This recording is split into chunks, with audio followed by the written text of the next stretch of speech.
Hi, here I'm trying to demonstrate a project where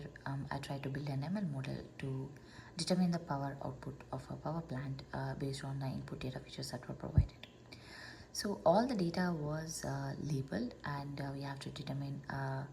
a predicted target value for the power energy consumption. So as this data has been provided as labeled, I'm trying to use supervised regression algorithm to build this ML model, and as there have been multiple input parameters, I'm going to use multiple regression. And I'm trying to use the data analysis tool that is available in Microsoft Excel for determining the output metrics and for also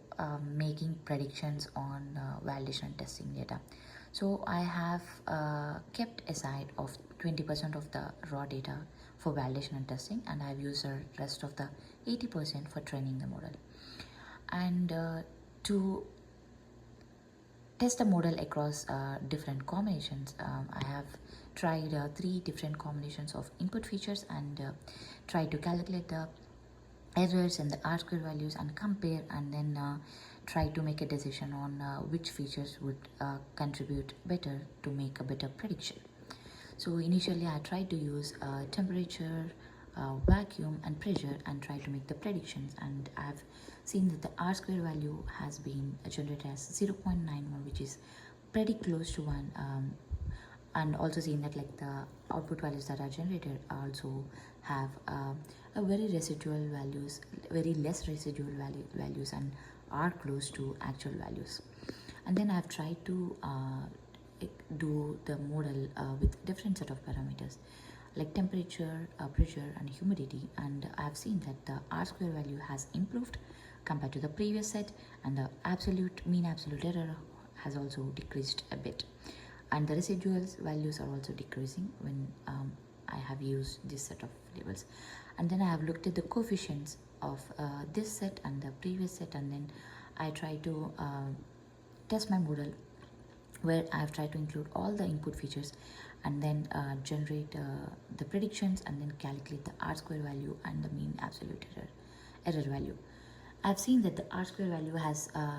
increased compared to other 2 sets,